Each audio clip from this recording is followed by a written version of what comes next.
come out for a second. How's everybody today? Good. Well, we had good work at practice today. I think the players are focused on what we need to do, and the focus needs to be on, great preparation from this time forward in terms of not necessarily practicing more, but sometimes less is more in terms of practice, but the mental preparation, watching film, understanding what the other team does, understanding the plan. This is a great competitive venue, the SEC championship, in a great environment against a really, really good team, and I think that, we all want to try to get ready to do our best. So, winning the SEC is something that's very, very meaningful, I think, to a lot of people, and certainly to the players on our team.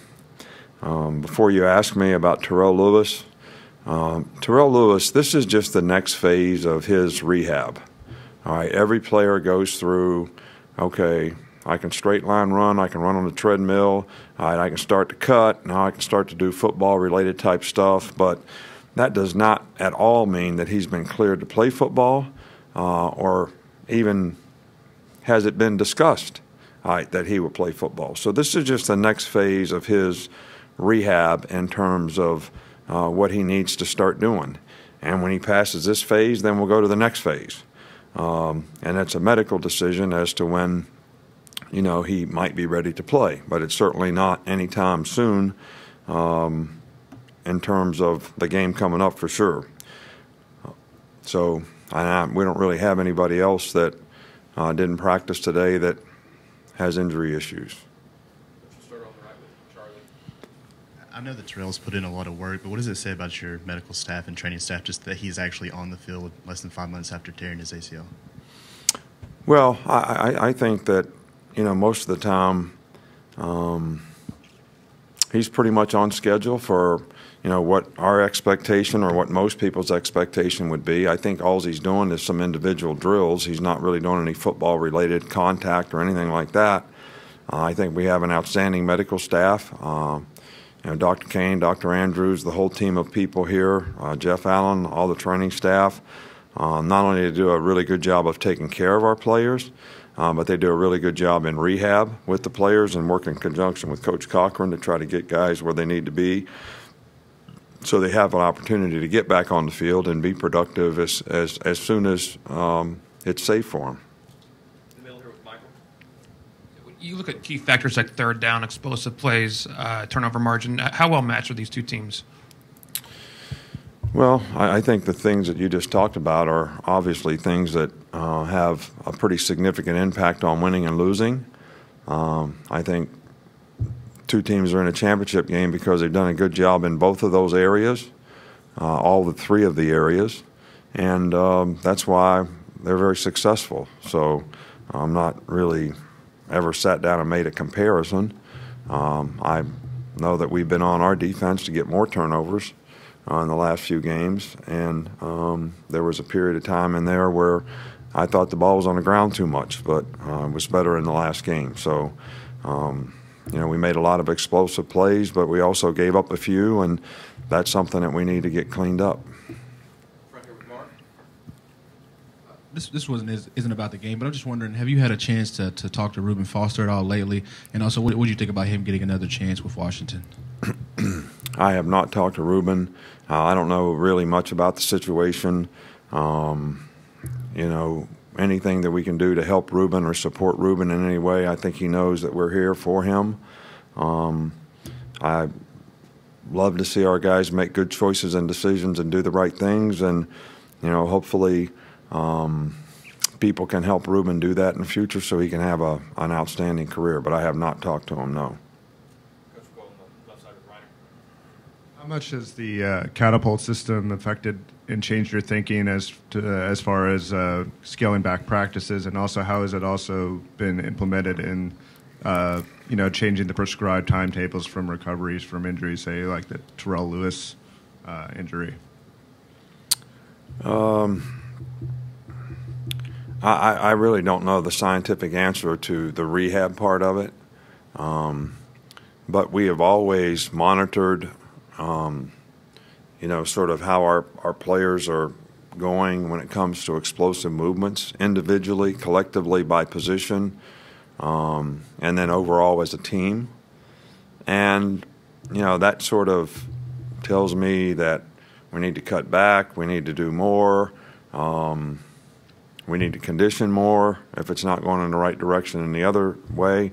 So, we do use that information to try to figure out how can we adapt the workload to get the players as ready physically and mentally to play the game. I think sometimes at this point in the year, players probably get as much mentally tired. And I know people don't think that that's possible, that your brain can get tired.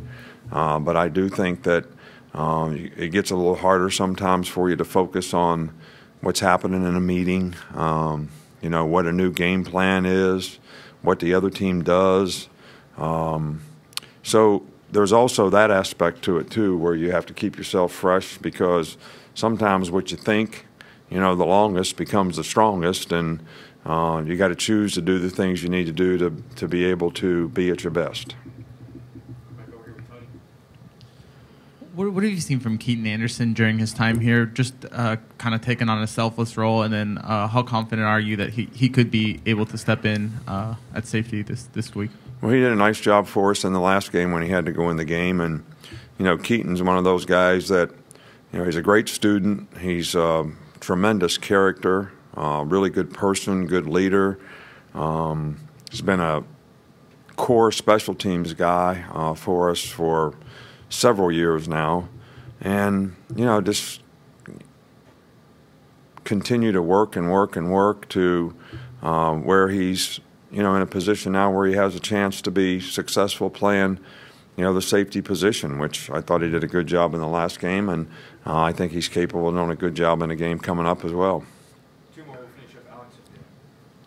Yeah, we've seen some moments on the sidelines between you and Tua. This last game you went in for a fist bump and he gave you a hug. Moments like that. How much do you credit the lightness, the fun this team seems to be having with his personality out there, just what he does on the field? Well, you love to see the players have fun, I know that they're pretty serious a lot of the time in terms of what they need to do to play at a high level. I don't think that you can't be focused and have a certain amount of mental intensity to be able to play and compete at this level. But at the same time, you should get excited and have fun when you make good plays, as well as, we share disappointments when we make bad plays. So I think that's part of being a team. Being on a team is a lot like being in a family. Sometimes things go well in your family and everybody's happy, and sometimes things can happen that aren't so good, and you all got to kind of persevere together. So that's pretty much. But look, when some of your best players on your team are really good guys, that always makes for good team chemistry. Coach, we'll finish up here with Ben. During the broadcast on Saturday, Gary Danielson mentioned that he talked with you about the subject of quarterback transfers in general and Jalen Hurts in particular. I was wondering if that was a subject that had come up with you and Jalen or not. No, it really hasn't. We're all kind of focusing on this game. I think Jalen's focused on the game. I'm focused on the game. I don't think anybody's thinking about that much right now. And I don't think we'll be thinking about it a whole lot until we get finished playing. Jalen's been a real positive influence on the team this year. He's really handled this like as professionally as anyone could ever expect anyone to. He's embraced the role that he has, and I think he's improved because of it. And I think whatever happens in the future, that's going to benefit him. Thank you. Thank you.